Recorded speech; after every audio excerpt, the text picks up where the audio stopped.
সালে বিজেপিকে এখানে পরাজিত করা এবং 29 সালে দেশ থেকে পরাজিত করা, এমনকি পশ্চিমবঙ্গে তাদের নেতা কর্মীরাও তাদের দল ছেড়ে দিচ্ছে।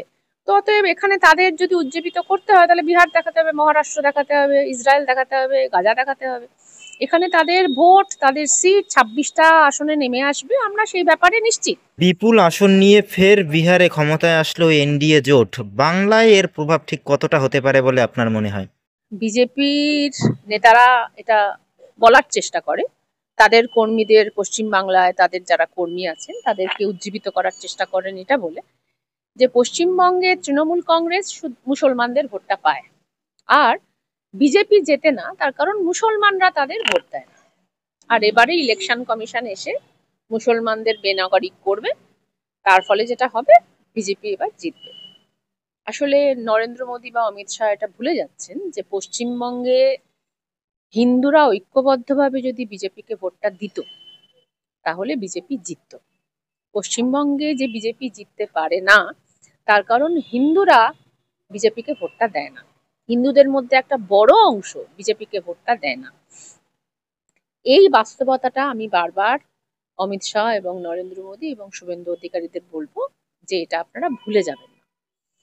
আপনারা যতই প্রচার করুন যে পশ্চিমবঙ্গ রোহিঙ্গায় ভরে গেছে, পশ্চিমবঙ্গ বাংলাদেশিতে ভরে গেছে, আপনাদের একজন নেতা আছেন গিরিরাজ সিং, তিনি যখন কৃষক দমন হচ্ছে তখন সেই কৃষক দপ্তরের মন্ত্রী, কেন্দ্রের মন্ত্রী, সেই দেশদ্রোহী গিরিরাজ সিং আরো, মানে আমরা এটাকেই অশ্লীল কথা বলি, তিনি আরো অশ্লীল কথা বলেছেন পশ্চিমবঙ্গ সম্পর্কে।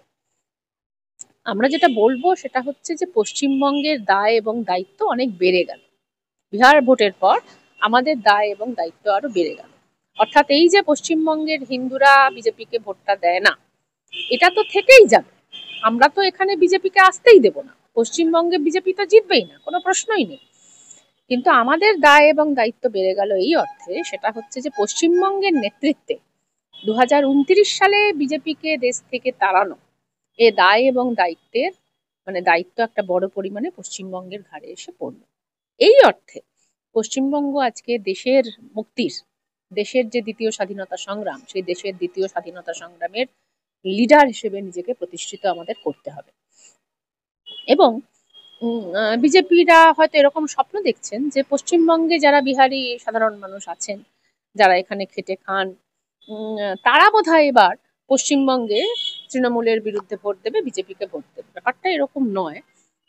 তারা ভুলে যাচ্ছেন যে পশ্চিমবঙ্গে বিহারের সাধারণ মানুষের একটা বড় অংশ তারা নীতিশ কুমারকে ভোটটা দিয়েছে, বিজেপিকে ভোটটা দেয়নি, মানে সবাই দেয়নি। এবার তার ফলে পশ্চিমবঙ্গে কিন্তু কোনো নীতিশ কুমার নেই, পশ্চিমবঙ্গে কিন্তু বিজেপিকে নীতিশ কুমার খুঁজতে হবে। এবং এখনো পর্যন্ত ওই অধীর চৌধুরীরা পশ্চিমবঙ্গে বিজেপির নীতিশ কুমার হয়ে উঠতে পারেনি, সম্ভাবনা। ফলত ব্যাপারটা এরকম, সেটা হচ্ছে যে পশ্চিমবঙ্গে যারা বাইরে থেকে সেখানে কাজ করেন, এখানে তারা ভোট দেন, তারা কোনোভাবেই হিন্দিভাষী মানুষ, তারাও কোনোভাবে একটা বড় পরিমাণে গিয়ে বিজেপিকে ভোটটা দেবে, ব্যাপারটা এরকমও নয়। ফলত পশ্চিমবঙ্গে তারা জিতছে না। আসলে পশ্চিমবঙ্গের দায় এবং দায়িত্ব বেড়ে গেল, এই গিরিরাজ সিং এর মুখের ওপর জবাব দেওয়ার দায় এবং দায়িত্ব বেড়ে গেল।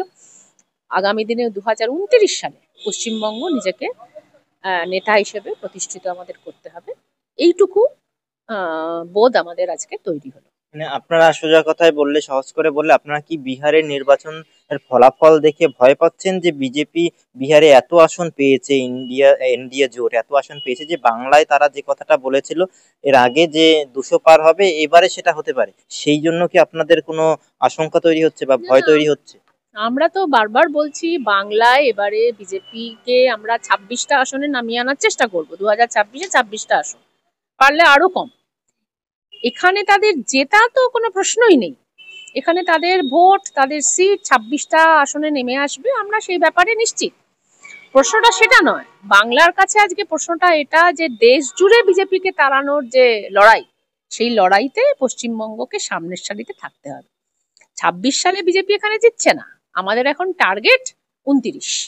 26 সালে বিজেপিকে এখানে পরাজিত করা এবং 29 সালে দেশ থেকে পরাজিত করা, এবং এক্ষেত্রে পশ্চিমবঙ্গ নেতৃত্বদায়ী ভূমিকায় যাবে। আপনি গিরিরাজ সিং এর কথা বললেন, বিজেপি নেতা। বিহারের ফলাফলের একদম শুরুতে যখন ভোট গণনা শুরু হলো, তখনই আমরা দেখলাম যে তিনি মন্তব্য করছেন যে এবার বাংলার পালা হবে।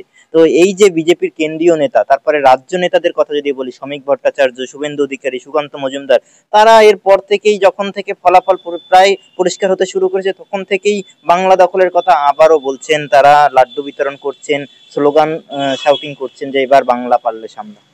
হ্যাঁ, মানে যেহেতু তাদের বাংলাকে দেখিয়ে আর নিজেদের পার্টির শক্তি দেখানোর কোনো উপায় থাকে না, ফলত তাদের বিহার দেখিয়ে, মহারাষ্ট্র দেখিয়ে বা অন্য কিছু জায়গা দেখিয়ে তাদেরকে পশ্চিমবঙ্গের যারা বিজেপির কর্মী সমর্থক তাদেরকে উজ্জীবিত করতে হয়। এটা তো তারা করবেই। পশ্চিমবঙ্গে তাদের কিছুই নেই। পশ্চিমবঙ্গে না আছে তাদের সংগঠন, এমনকি পশ্চিমবঙ্গে তাদের নেতা কর্মীরাও তাদের দল ছেড়ে দিচ্ছে। তো অতএব এখানে তাদের যদি উজ্জীবিত করতে হয় তাহলে বিহার দেখাতে হবে, মহারাষ্ট্র দেখাতে হবে, ইসরায়েল দেখাতে হবে, গাজা দেখাতে হবে। তো সেইটা নিয়ে আমাদের খুব দুশ্চিন্তা নেই। আমাদের দুশ্চিন্তা একটাই, আমাদের চিন্তা একটাই, যে 29 সালে বিজেপিকে তাড়ানোর জন্য যে সংগ্রাম, সেক্ষেত্রে পশ্চিমবঙ্গ আমরা কতটা নেতা হিসেবে উঠে আসতে পারবো, আমাদের চ্যালেঞ্জ সেটাই। এই যে ভোটের রেজাল্ট আমরা দেখলাম, সেখানে এমআইএম ভালো ফলাফল করেছে ওখানে। এই রাজ্যেও এমআইএম আসার কথা বারংবার বলেছে এর আগের নির্বাচনে। তারপর নওশাদ সিদ্দিকীর একটি দল তৈরি হলো, আইএসএফ। আপনার কি মনে হয় যে এই বিষয়গুলো 2026-এর নির্বাচনে প্রভাব ফেলতে পারে? না, না তো ফেলবেই না। পশ্চিমবঙ্গে যারা সংখ্যালঘু মানুষ তারা নিশ্চয়ই বিহারের ভোট দেখে তারাও বুঝতে পারবেন, যারা ভাবছিলেন যে নওশাদ সিদ্দিকী ইত্যাদি এমআইএম তাদেরকে বোধহয় ভোটটা দেওয়া যায়, তারা নিশ্চয়ই বুঝতে পারবেন সেটা হচ্ছে যে ভোট ভাগাভাগি, এবং বিশেষত সংখ্যালঘু ভোটকে ভাগাভাগি করার চেষ্টা করছে বিজেপি। তারা তাদের বিভিন্ন যাকে বলে এজেন্ট, সেই এজেন্টকে কাজে লাগাচ্ছে। এবারে পশ্চিমবঙ্গে যারা সংখ্যালঘু মানুষ, গণতন্ত্রপ্রিয় মানুষ, জাত ধর্ম নির্বিশেষে, তারা নিশ্চয়ই বুঝতে পারবে যে বিজেপির বিরুদ্ধে ঐক্যবদ্ধভাবে ভোটটা দেওয়া কত গুরুত্বপূর্ণ। মানে আইএসএফ, তারপরে মিম, এদেরকে আপনি বিজেপির এজেন্ট বলতে চাইছেন? না, বাস্তবত ধরো যারা বিজেপিকে জেতানোর জন্য দেখা যাচ্ছে যে ভোট ভাগাভাগি করার চেষ্টা করে। হ্যাঁ, পশ্চিমবঙ্গে তো আমরা দেখতে পাচ্ছি সেটা যে আইএসএফ তৈরি করা হয়েছিল সংখ্যালঘু ভোটকে ভাগ করার জন্য, যাতে করে বিজেপিকে কিছুটা সুবিধা পাওয়ানো যায়। ফলত নওশাদ সিদ্দিকীর ক্ষেত্রে এই ভূমিকাটা পশ্চিমবঙ্গের সংখ্যালঘু মানুষ যে বোঝেননি তা নয়, গণতন্ত্রপ্রিয় সাধারণ মানুষ ব্যাপারটা বুঝতে পেরেছেন। অতএব নওশাদ সিদ্দিকীর বিষয়টা পশ্চিমবঙ্গের সংখ্যালঘু মানুষ আগামী দিনেও বুঝবে বলে আমার মনে হয়।